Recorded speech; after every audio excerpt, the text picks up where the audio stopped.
Meu nome é Ronald D'Almeida e aqui estou eu, mais uma vez, para fazer um vídeo da série Conhecendo a Verdade. Isso, Conhecendo a Verdade. Amém.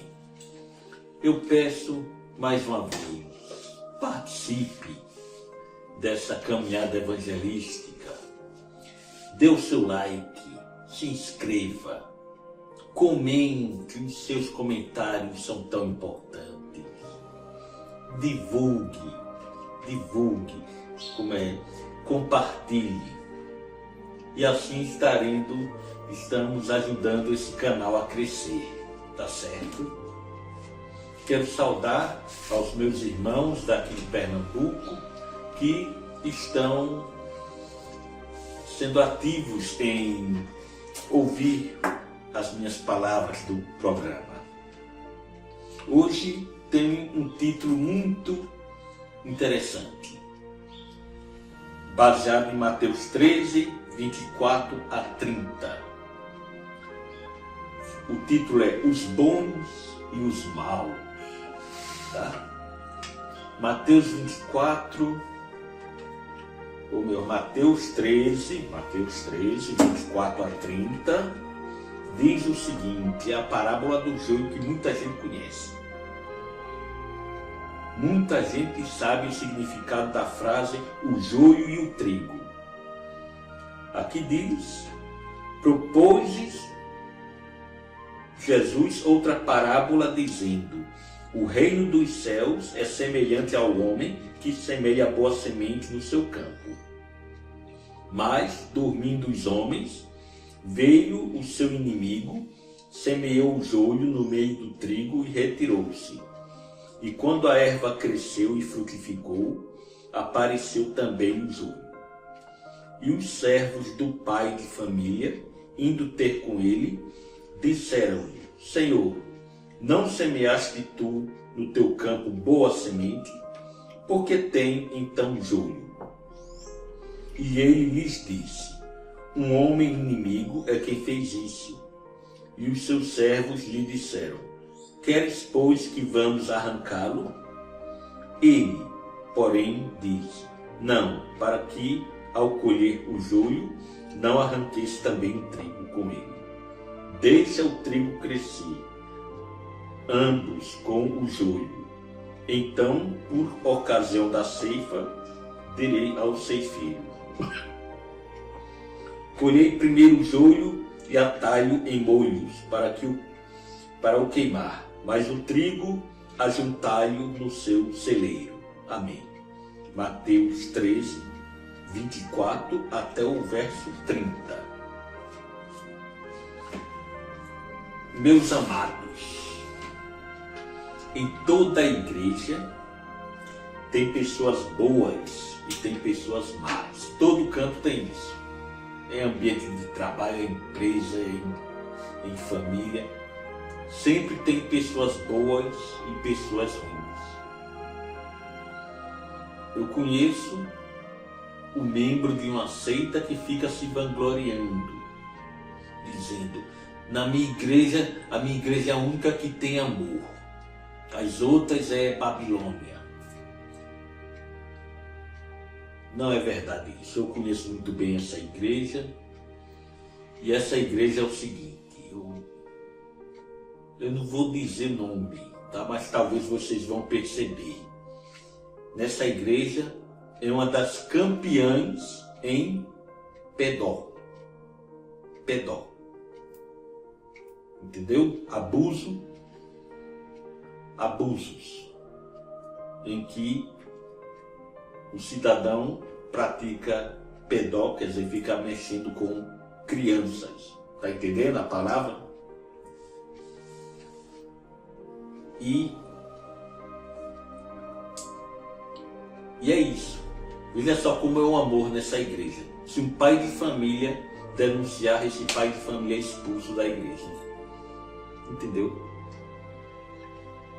Então isso aí é algo errado. E outra coisa que tem nessa igreja é o seguinte: Se alguém cometeu um pecado grave nessa igreja, então é expulsa.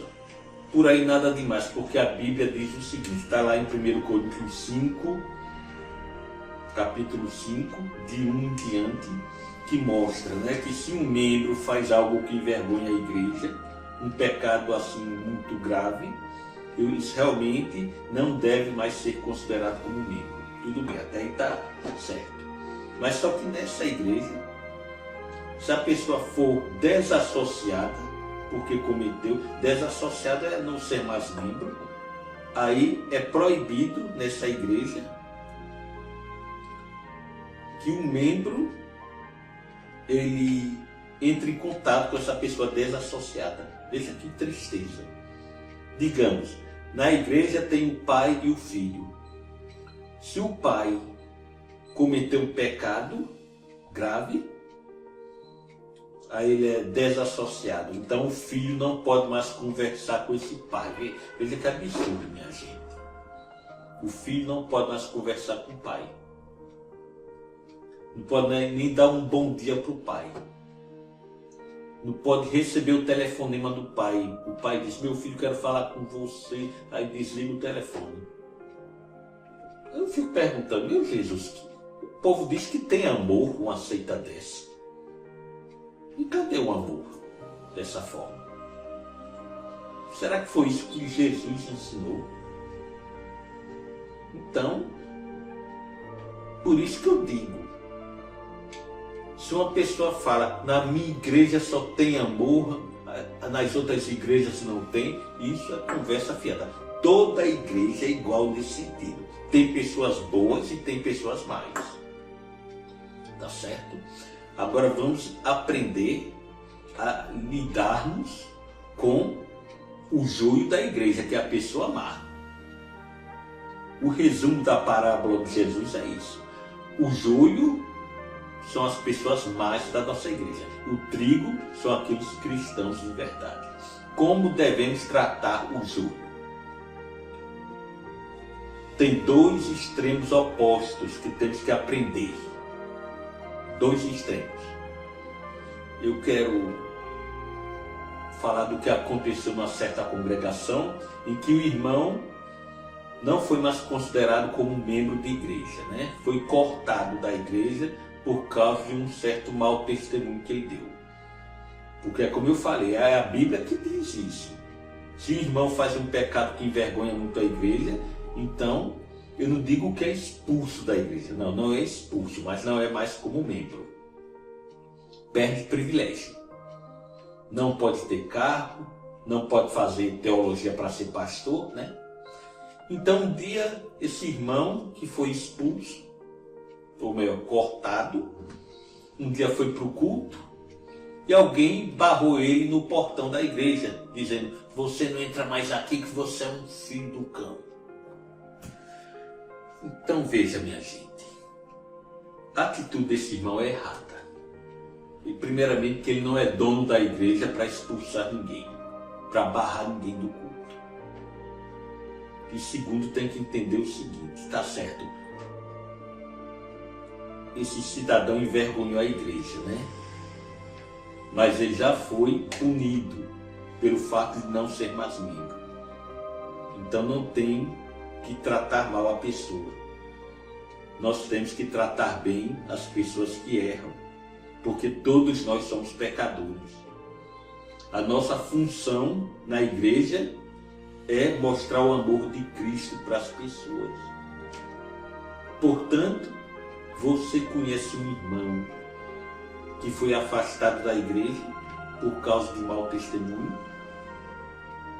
Trate bem ele, continue visitando, continue saudando ele na rua, não trate como inimigo, porque Deus quer restaurar essa pessoa e nós temos que fazer o possível para que ela seja restaurada, tá? Esse é o extremo oposto, tratar um irmão que peca com desprezo. Jesus não ensinou isso. Agora deixa eu falar também de outro extremo, tá? Outro extremo oposto. é permitir que o joio faça o que quiser na igreja. Não devemos permitir isso, irmão. Aconteceu na minha igreja o seguinte: tinha uma mocinha que queria cantar na frente das visitas, foi convidada a cantar na igreja, no altar, no culto. Mas entrou na igreja com uma roupa inapropriada, uma roupa sensual, que a Bíblia condena. Então, o que é que foi que a liderança fez? Chamou essa mocinha em particular. Foi algo constrangedor. Não só para a mocinha, como para os irmãos. Mas eles tinham que fazer o que era certo. Chamou em particular, né? E disse: minha amiga, desculpe, mas você não pode cantar numa situação dessa. Porque não estava com o traje correto para cantar no culto de Deus. Então, quer dizer, ela foi barrada de cantar. Ela ficou chateada, mas os irmãos não têm culpa e trataram bem ela. Os irmãos disseram: vai ter uma próxima vez que você vai cantar aqui, mas hoje não tem condição. A liderança fez certo, porque ela iria escandalizar as visitas. Tá? Entendeu? Os dois extremos opostos. Não trate mal o joio da igreja, mas também não dê liberdade para ninguém profanar o santuário de Deus. Dois extremos. Então que possa você, meu prezado irmão, meditar bem nessas coisas, tá? Que Deus abençoe a tua família.